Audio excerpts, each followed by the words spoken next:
क्या कोई 5000 साल तक जिंदा रह सकता है? विज्ञान कहते हैं नहीं, किसी इंसान का इतने सालों तक जिंदा रहना मुमकिन नहीं है। हम भी यही मानते हैं कि कोई इंसान या कोई जानवर धरती पर 5000 साल तक जिंदा नहीं रह सकता।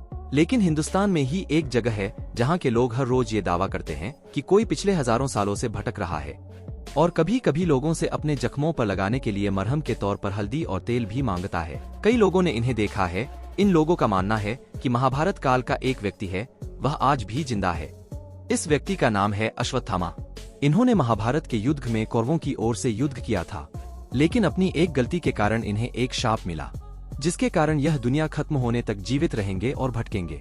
तो आइए जानते आज की इस वीडियो में क्या सच में अश्वत्थामा आज जिंदा है और ये कहानी सच है या सिर्फ फसाना। तो चलिए शुरू करते हैं। महाभारत काल में कई ऐसे योद्धा हुए जिन्होंने युद्ध में अपने पराक्रम से विरोधी सेना में जबरदस्त कोहराम मचाया। दोस्तों, महाभारत ऐसा महाकाव्य है जो कि हिंदू धर्म का आधार है। महाभारत महाकाव्य श्री गणेश के हाथों से लिखा गया था। इसे वेदव्यास ने बोला था। महाभारत में कौरव और पांडवों के बीच राज्य प्राप्ति के लिए युद्ध हुआ था। इस युद्ध में कौरवों की तरफ से गुरु श्री द्रोणाचार्य ने भाग लिया था। द्रोणाचार्य के पुत्र अश्वत्थामा ने भी कौरवों की तरफ से युद्ध लड़ा था। अश्वत्थामा एक महान योद्धा था। बता दें कि अश्वत्थामा द्रोणाचार्य का पुत्र था। उनका जन्म महाभारत काल में यानी द्वापरयुग में हुआ था। द्रोणाचार्य को संतान प्राप्ति नहीं हो रही थी तो वे भटकते भटकते हिमाचल की वादियों में पहुंच गए। वहां पर उन्होंने तेपेश्वर महादेव नामक स्वयंभू शिवलिंग की पूजा अर्चना कर एक पुत्र की प्राप्ति की। कहा जाता है कि अश्वत्थामा भगवान शिव के ही अंश थे। जन्म लेते ही अश्वत्थामा ने ऊंचे स्वर में घोड़े की तरह हिनहिनाने की आवाज निकली। ये आवाज सभी दिशाओं और व्योम में गूंज उठी। तब आकाशवाणी हुई कि इस विशिष्ट बालक का नाम अश्वत्थामा होगा। अश्वत्थामा के सर पर एक मणि थी जो कि उसे किसी भी राक्षस, असुर, मानव, जानवर, देव के सामने निडर बनाए रखती थी। अश्वत्थामा के सर की मणि उसके जन्म से ही थी। इनकी माता का नाम कृपि था। कृपि और द्रोणाचार्य ने काफी संघर्षपूर्ण जीवन व्यतीत किया। अश्वत्थामा को दूध भी पीने को नहीं मिलता था। इससे यह सिद्ध होता है कि अश्वत्थामा ने अपना बचपन जैसे तैसे खा पी कर बिताया। लेकिन जब वे अपने मित्रों के बीच रहते थे तो झूठ ही कह देते थे कि मैंने तो दूध पिया है।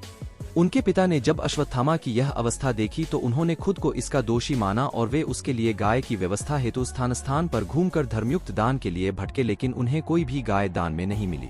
अंत में उन्होंने सोचा कि क्यों न अपने बचपन के मित्र राजा द्रुपद के पास जाया जाए। वे अपने पुत्र अश्वत्थामा के साथ राजा द्रुपद के दरबार में जा पहुंचे, लेकिन राजा द्रुपद की राजसभा में उनके पिता को वहां से धक्के मारकर निकाल दिया गया।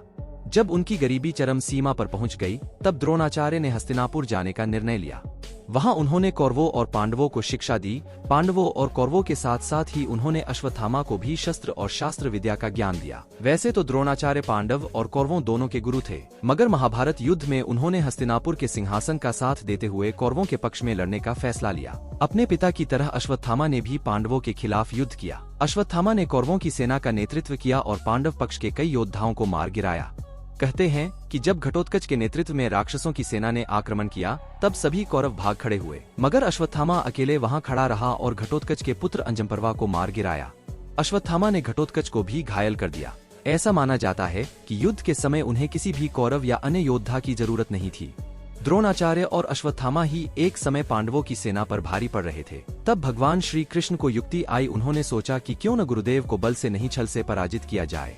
दरअसल द्रोणाचार्य का वध करने के लिए श्री कृष्ण ने पांडवों से अश्वत्थामा की झूठी खबर फैलाने के लिए कहा। धर्मराज युधिष्ठिर ने कहा कि वे झूठ का सहारा नहीं लेंगे। फिर श्री कृष्ण के कहने पर युधिष्ठिर ने अश्वत्थामा नाम के हाथी का वध कर दिया। द्रोणाचार्य को जब इसकी खबर मिली तो उन्हें लगा कि उनका बेटा अश्वत्थामा मारा गया। इससे दुखी होकर उन्होंने शस्त्र त्याग दिए। तभी धृष्टद्युम्न ने मौके का फायदा उठाकर द्रोणाचार्य का सिर धड़ से अलग कर दिया। द्रोणाचार्य की मौत के बाद पांडवों ने महाभारत का युद्ध जीत लिया। युद्ध खत्म होने के बाद पांडव अपने शिविर में जीत का जश्न मना रहे थे। दूसरी ओर अश्वत्थामा अपने पिता की मौत से बहुत दुखी हुआ। उसने बदला लेने की ठानी। अश्वत्थामा रात में पांडवों के शिविर में पहुंचा और कोहराम मचा दिया।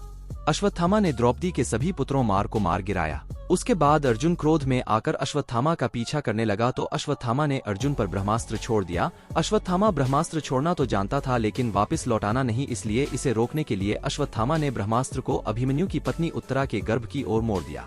अपने सभी पुत्रों का वध होने से द्रौपदी बिलखकर रोने लगी। अर्जुन अश्वत्थामा को पकड़कर द्रौपदी के सामने ले आया। द्रौपदी ने अश्वत्थामा को माफ कर दिया, मगर श्री कृष्ण ने उन्हें माफ नहीं किया और अबोध बालकों और स्त्री की हत्या को अधर्म बताते हुए श्री कृष्ण ने क्रोध में आकर अश्वत्थामा के माथे पर लगा मणि निकाल लिया और कलयुग के अंत तक उन्हें पृथ्वी पर भटकने का शाप दे दिया। बताया जाता है कि मणि निकल जाने से अश्वत्थामा की सारी शक्तियां चली गई और तब से लेकर अब तक अश्वत्थामा के माथे से लगातार खून बह रहा है। उनके शरीर पर महाभारत युद्ध के घाव है जो अभी तक नहीं भरे हैं। श्राप मिलने के बाद अर्जुन ने उन्हें अपमानित कर शिविर से बाहर निकाल दिया। महाभारत युद्ध समाप्त होने के बाद कौरवों की ओर से सिर्फ 3 योद्धा बचे थे, कृप, कृतवर्मा और अश्वत्थामा। कृप हस्तिनापुर चले आए और कृतवर्मा द्वारिका। शाप से दुहखी अश्वत्थामा को व्यास मुनि ने शरण दी। कहा जाता है कि तब से आज तक अश्वत्थामा भटक रहे हैं और उड़ीसा और उत्तराखंड के वनों में आज भी अश्वत्थामा को देखे जाने की चर्चाएं आती रहती है। यहाँ तक कि मध्य प्रदेश के ही जबलपुर शहर के गोरी घाट के किनारे पर भी अश्वत्थामा को भटकते हुए देखा गया है।